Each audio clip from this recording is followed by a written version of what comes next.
let's go back in time and look at another one of the lost shows. No Mercy 2001.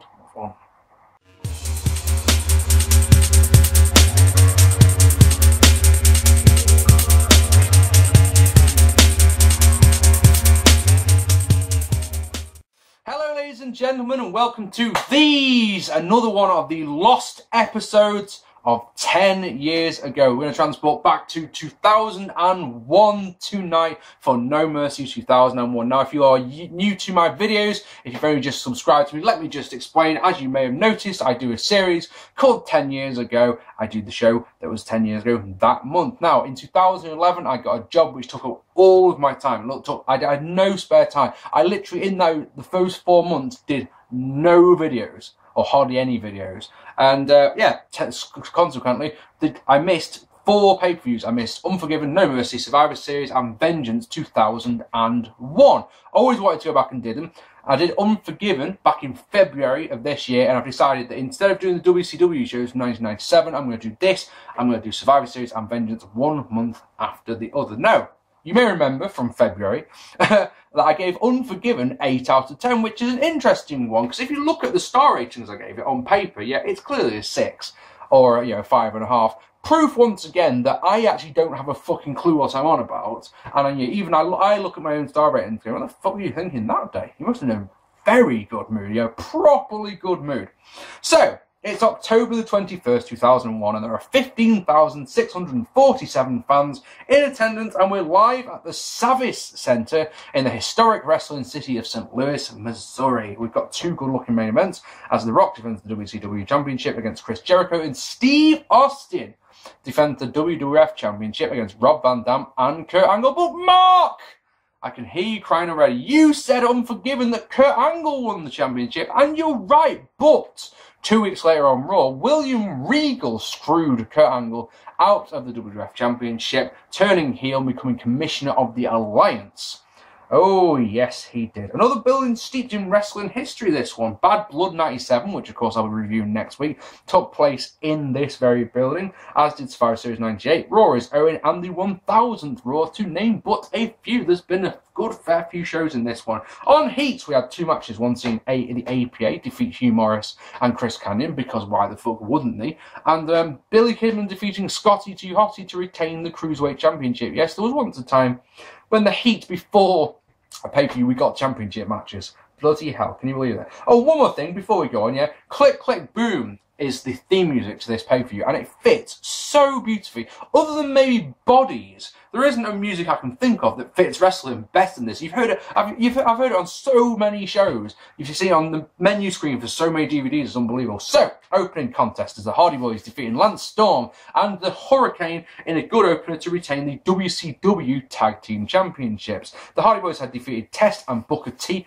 on the 8th of October Raw to win the belts after the Undertaker had distracted Booker T, who in turn had defeated Taker and Kane to win the belts. Booker T and Test, of course, they beat Undertaker and Kane. There's 3 girls out at ringside. That's an interesting one, because Hardy Boyz got Lisa with them, and Molly, Holly, and Ivory are out with the heels. Heels follow. I don't know why I'm going like that. Really nice double wheelbarrow suplex by the Hardys on Hurricane, who heels follow that with a great double neck breaker. Can't help but smile when Molly helps put Hurricane's cape on, and then Hurricane does an indie crossbody to the outside. That's a nice little touch that makes me smile. Jeff is your daredevil in peril before he can hit a whisper in the wind. The hot tag to Matt. He cleans house, including the yodeling leg drop of doom. Ah! Think about it. Until the heels can hit beautiful stereo super kicks for 2. Big brawl, including a Lita Kanbrana breaks out. We get, that gets a massive pop out as well. Twister Fate and Swanton Bomb getting the win at 7 minutes and 14 seconds. Decent opener, decent pace, no botches. A bit short of my liking, 7 minutes. This one was just starting to warm up, I think. This one could have gone 3-4 minutes longer, and I would have been a happy, happy boy. In the back, William Regal tells RVD to go and apologise to Austin, because RVD had hit a frog splash on Austin on SmackDown. And then a limo pulls up, and here's Vince. Michael Cole gets in his face. Vince wants him to put his jacket on. Cole drops the jacket. Vince continues talking, and then says, "Oh, Cole, next time you drop my jacket, I'm going to drop you." Oh, brilliant. I love that shit. That was fantastic. Test defeating Kane in an okay match. And this was one of those matches that was just way, way better than I was expecting to be. So seeing as Booker T and Test are feuding with Undertaker Kane, they've obviously got a favourite for one of them. So say Test has got Kane. Happy days. Impressive military slam to the outside by Kane. Test uses the ring bell right in front of Nick Patrick, but because it's Nick Patrick and because he can, he does bugger all about it. Why the fuck not? Crowd are pretty hot for this one. For example, they pop when Test misses an elbow off the top. Pretty back and forth match, and like I say, it's not even half as bad as I'm expecting it to be. Test somehow has a busted mouth, don't know why. He misses a big boot and eats a choke slam that gets 2. Pump handle slam also gets 2, as does a beautiful, and it's so perfect, Macho Man elbow off the top. He gets a chair, does Test, but gets drop kicked into his face. I suppose that's fair from Nick Patrick. He lets them both use weapons, I suppose. Kane goes to use. Oh, hang on a sec. Kane goes to use the chair, but Patrick stops him. So now I'm just talking shit again. One low blow and a big boot later, and Test is your winner. And you leave it there. It's about a 1.5-star match. But the thing about this one is that then Test leaves and Kane is vexed for a bit, but he goes out of the ring and he gets halfway down the apron and goes back and chokeslams Nick Patrick and then goes to leave. He gets halfway up the ramp and it's like, nah. Goes back, chokeslams him again. The look on Nick Patrick's face when he hits the chokeslam is wonderful. And then he gets 3/4 of the way up the ring and you're like, right, that's enough. And Kane just sort of stops and the crowd are really egging him on, go on, do it again. And you think, yeah, okay, he's going to go and get in the ring and does it again. So, but no. He gets to the ring, that bit he does, yeah, but he hits a powerbomb on Nick Patrick and then hits the Pyros. And you just sat there going, that was fucking cool. I'll give that one an extra 1/2 star just because I really like that bit. In the back, we get a really humorous thing as Coach conducts an interview with Austin through a door, and in the doorway is Deborah. So Coach is asking the questions to Deborah. Deborah asks them to Austin. Austin answers them. You and Coach can hear. Yeah, we and Coach, with the crowd and me and you and everyone can hear Austin's name, but Deborah still relays it to Coach, and it's very, very, very funny stuff. Torrie Wilson then defeated Stacy Keibler in a lingerie match, and I'm not saying that it's because I'm saying it's because the actual match itself was 2 non-workers having the best match that they can. If you really want to be nice, you give it maybe 1/2 star because you're feeling generous. The point of this match, of course, is that both ladies are in their lingerie, and oh dear God, Stacy Keibler looks so fucking hot here in black lingerie. I'm 31, so I'm sat there thinking to myself, feel a bit pervy for looking at this. Of course, when this was live, I was 19, so happy days. It's all good. I mean, she's wearing she's got a black whip as well. Bad man. Tajiri style handspring elbow gets the win for Torrie. In the back, Cole talks to Angle. Vince interrupts him to wish him luck tonight. Angle doesn't need luck. It's true. Oh, hell yeah, it's true. In fact, it's Van Damme true. Happy days. Then Lillian talks to Christian. He says nothing. He says something about a baseball team because they're St. Louis is the Cardinals. Maybe. Don't care at all. One of those things. One of those, once again, American sports team, English guy, looking at it going, why I don't give a shit. World Wrestling Federation. Yeah, the point of the promo is that Christian is just plain better than Edge. Happy days. So, Edge defeating Christian, because he's not obviously that better, in a good ladder match to win the Intercontinental Championship. We all remember that Christian had turned on Edge, defeating him for the Intercontinental Championship at Unforgiven. This match is... Sorry, this is exactly to the letter what I've written on my notes. This match is happening because the WWF believe that there haven't been enough ladder matches this year. Because when you're looking at it this way, from October, right, we had TLC 2, we had TLC 2 at WrestleMania, we had TLC 3 on SmackDown, we had a ladder match at SummerSlam. Why not just have another one? I'm sure there's been more on Raw as well. It's like, come on. This is interesting, isn't it? Because, we all moan about things like in wrestling, but one of the things I love is the fact that the ladder match has virtually vanished, and when they do bring it out, it means a lot. Oh, wait, they do 2 Money in the Bank matches a year. Shit.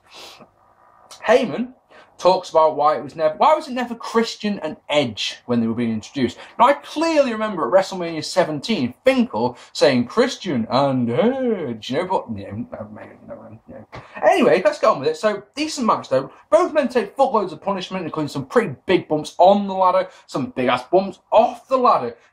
Christian, for example, goes balls first into the ladder. That must have hurt. Edge and Mac off the ladder up by Edge looks amazing, as does a reverse DDT by Christian. One-man concerto at the top is a fantastic way to win the match at 22-17. Gets a massive prop. Now, you can probably notice I haven't really said anything about the actual match itself. And it's not a problem per se. It could be me just nitpicking, but there's nothing at all in this match other than those three things I've just mentioned there that I haven't seen before in a ladder match. And you're just looking at them going, oh, you know, it's that kind of match. Don't get me wrong, it's still good. I'm giving it 3.5 stars. You know, I think you'll notice if you look down below. You know, it's not a bad match. It's just like I say, there's nothing here that's not been done before. It was a good match. I'm not honestly, because I'm expecting someone in the comments going, "Me, can't believe you're saying that about the ladder match." It was a good match. 3.5 stars. It's just that it was just like, yep, seen that. It's like they took like the 10 best spots in ladder matches and put them into this one. So you're like, yep, seen that one before. Yep. I can actually tell you what match that one's ripped off from as well. Getting one more look at the moves out. Next, we see footage of Spike being launched over the top rope through a table. And then we see Spike at WWF New York, and he's drinking tequila shots and getting hit on by women, which is all good because Molly Holly, don't forget, turned heel to team up with the Hurricane. So then the Dudley Boyz defeating Tajiri and the Big Show in a better match than you're expecting, actually, to retain the WWF Tag Team Championships. Like I say, the Dudley Boyz had defeated Big Show and Spike on Raw. After the match, they'd launched Spike through a table on the outside. Nasty bump, really did look nasty. And then on SmackDown, the Dudley Boyz defeated the Big Show in a handicap match, and then they started battering on Big Show, so Tajiri made the save. Here we are, here's your match. Happy days. So, Tajiri hits a nice tope con hilo onto the outside, which is nice. It's a highlight of the early going on. Tajiri is your buzzsaw in peril. He gets tagged to show, but the ref doesn't see it, so he gets more beats, which is really good. It's a really nice DDT. And then this is the interesting thing. So far, Show's done really not a great deal on the outside, apart from getting the crowd going. When he gets the hot tag, not only is it a hot tag, not only is decent crowd noise for it, but he actually looks pretty decent, believe it or not. And you start going, wow, where the hell did that come? Let's put it this way, every single thing he does looks good. He goes for the chokeslam, Devon blocks it with a low blow. Tajiri uses the miss, but it hits the referee. Chokeslam for Bubba, but there's no referee again.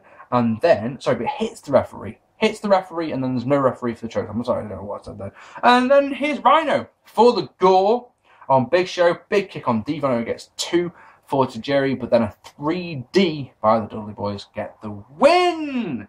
Not bad at all, to be honest. The crowd are really into it, as they have been for most of the things tonight. And show looked good. It wasn't that much storytelling, but yeah, I liked it. 2.5 stars. In the back, Rhino says something wonderful. He tells Regal that he's going to make people respect the Alliance, even if he has to do it himself. It's like, yeah, but no one gives a fuck about the Alliance. Balls to you. Anyway, Regal replies, bloody good. Well done, like that. And then in the back also, Test and Shane pump up Booker T for his upcoming match with The Undertaker. You're going to do it. You're the man. Yada, yada, yada. So, of course, The Undertaker defeating Booker T in a meh match. Honestly, if you take away the lingerie match, this is probably the worst match of the night, to be honest. Taker works the arm of Booker T. Now, this is an interesting thing, because I don't know why. It's one of those times where you know me, I talk about in-ring psychology and storytelling all the time, yeah, but this is one of those ones where it just doesn't work, because he works the left arm. Left arm, left arm, left arm. All good, yeah? And it's great that he's working with the left arm, but he does the bookend with the right arm, and his other finishing move, which he uses much more often, is the axe kick, which uses the leg. So the storytelling here is pointless. Hey, happy days. But, you know, Booker, I think the other thing about this one, I think Booker grasped that as well, because he just doesn't bother selling it at all. He just, fuck it. And of course we have a decent referee, because we've got Tim White, so he uses Booker, he stops Booker T from using the ring bell. Happy days. The crowd pop for Booker T, set up with Spinneroonie, but he doesn't deliver. Speaking of which, the crowd are pretty hot for everything. This match, let me tell you about this match, right? As a match itself, honestly, it's not that bad. I mean, it's not great, but it's not that bad. The thing why it gets 1 star is because it's a series of moves with absolutely no flow to them whatsoever. Genuinely no flow. There's nothing connecting them. Spinneroonie and axe kick get 2, chokes on his boxer, Booker T whips him into the corner and starts punching him in the corner. And if anyone has ever seen an Undertaker match, especially WrestleMania 17, it's like, why would you do that? Because obviously what happens next up, wedgie bomb, 1, 2, 3, happy days. The 13th, I've said happy days a lot recently, haven't I? I do apologise about it. I can't stop it for some reason. Taker looks pretty pissed off at the end. You can see him talking to the referee. Does not look a happy chappy at all. Match was okay, nothing special. If you rated it higher than 1 star, let me know why, because I can't see why. And then, in the best match of the night, Chris Jericho defeating The Rock in a great match to win the WCW Championship. So Jericho accidentally waffled Rock with a chair in a tag team match, which saw them lose the match. Rock was not only vexed about this, but the fact that Jericho didn't bother apologising for it. They had the build-up package to this is fantastic. The verbal sparring going on between them is great. And of course, the main crux of this one is that no one believes that Jericho can win the big one. No one. Even Rock says, you know, the reason you can't win the big one is because you're just not good enough. Nice and simple. Interesting that WCW referee Charles Robinson is control this one, it being a WWF versus WWF match, but, you know, whatever. So, back and forth at the start, both men try working the arm, doesn't go anywhere, neither of them bother selling it, why would they? Jericho takes control, right? Every single time that Rock... every time Rock gets a comeback and he gets just a tiny little bit of offense, and then he goes to do an Irish whip. Now, anyone who's ever seen a Rock match will know that it's just not worth doing. Rock's Irish whips are countered every single time. I mean, I say every single time. He does three attempts here on an Irish whip. The first 2 fail. The second one gets a really nice belly. The third one gets a really nice belly to suplex. But you know what I mean. So the crowd are really into Jericho at this point, and Rock starts subtly throwing in some heelish moves, which I like. He puts a long chin lock, for example. Now think about it, you know, the arm dropping down. That's a babyface comeback thing. So of course that's why Rock puts it on. Happy days. I'm sorry. Jericho hits Sweet Rana, then a rock bottom, and then he gets a really close 2 off a Lion's Hold that not only has the crowd going mental for, but Paul Heyman saying, look, he can't get the job done, he can't get the big one.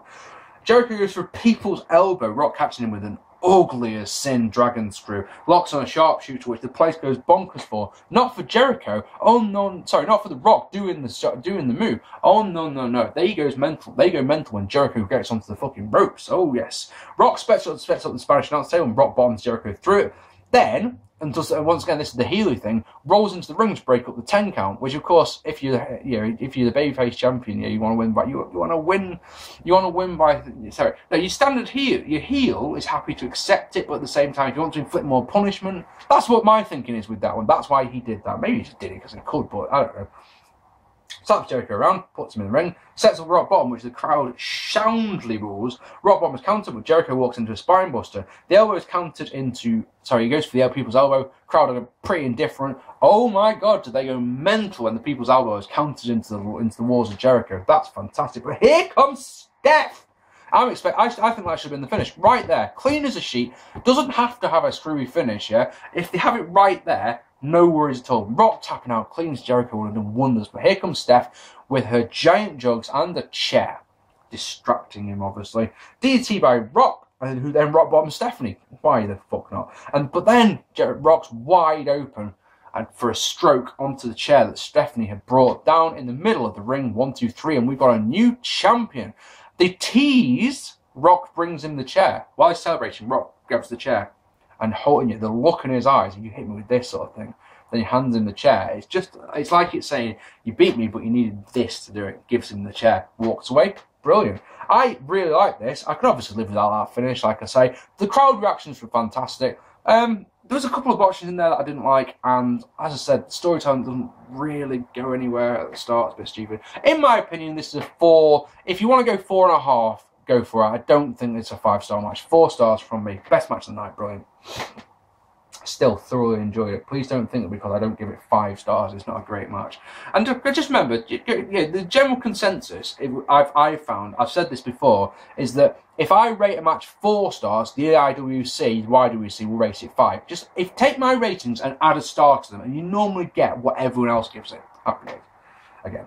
So in the main event, Stone Cold Steve Austin defeating RVD and Kurt Angle in a good match to retain the WWF Championship. So of course, as we know, Austin got the belt back when Regal screwed Angle out of the WWF Championship. If you go back a week, RVD had defeated Angle in a one-on-one match where if RVD wins, Austin gets the title shot. I don't quite remember how that one worked, but yeah. There's been tension between RVD and Austin ever since, especially when Rob Van Dam met with Vince McMahon in the back of his limo. And then Mick Foley was brought back as the new WWF commissioner, and he made this match. This was his first ruling. It's all good. I love how Kurt Angle starts this match off, hitting 2 German suplexes on Austin, and a German suplex and a belly-to-belly suplex on Rob Van Dam. You just can't go wrong with that. You really actually can't. My God, I went way too far down there. Where are we? I've lost now. The crowd are just as hot as last match, really properly behind RVD. They pop mightily when he hits a Rolling Thunder, for example. I love the beautiful catcher suplex by Kurt Angle, and he followed it up with, sing it with me, the arm-breaking moonsault of doom, which actually hits, believe it or not, for 2. Bloody hell. Stunner Angle, cover is broken by Rob Van Dam, who follows up with a split-legged moonsault. Angle slam, cover is broken by Austin. Good little sequence there, I like that. Austin is back dropped on the English announce table, which doesn't break, all good. Here comes Vince, looking vexed. Super belly-to-belly suplex by Angle is nice. Stunner by Austin, but Vince bashes him with a chair, busting him open at the back. 5-star on Austin, but cover is broken by Angle. Angle slam on RVD, and here's Shane! Vince and Shane brawl on the outside. Austin's left in the ring with Rob Van Dam. 1 stunner later, and you haven't got a new champion at all. That'd be daft. Austin retains his championship at 15 minutes and 19 seconds. It was overbooked, as you can probably imagine. And I didn't quite enjoy it as much as the 3-way at Vengeance the following summer. But I like it. I like it. I mean, it told a good story, but in a different way to what you'd normally expect, because here it comes. I haven't said this one for a while. Wrestling 101, we'll get there in the end, put your teeth in. Wrestling 101 surely dictates that the babyface wins here. The babyface is Kurt Angle. 2 heels, 1 babyface, overcomes the odds. But no, it was done a different way, and you had a screwy finish, so it's all good. Crowd loved it, and I was entertained, so I'm happy to give that 3 stars. Show is a very solid show. Only Taker and Booker really lets you down, because sure, your expectations for the laundry match are 2 women going at it who can't wrestle, so, you know, lower your expectations, and everyone's happy. So it's only that 1 match, and yeah, there's no duds. There's 2 3-star plus matches and 1 4-star match. That'll do me, you know, and all of those are worth seeing. So, you know, go out of your way to see Jericho versus Rock if you haven't. And yeah, that's all good, isn't it? So, ladies and gentlemen, next up in this series, Survivor Series 2003 or Survivor Series 2001, whichever one I watched first. How's that one sound? I've been Mark P. Let me know what you thought of No Mercy 2001 down below. Hit that like button, hit that subscribe button if you haven't already. I've been Mark P. Thank you so much for watching, and I'll see you all very soon. Take it easy, guys.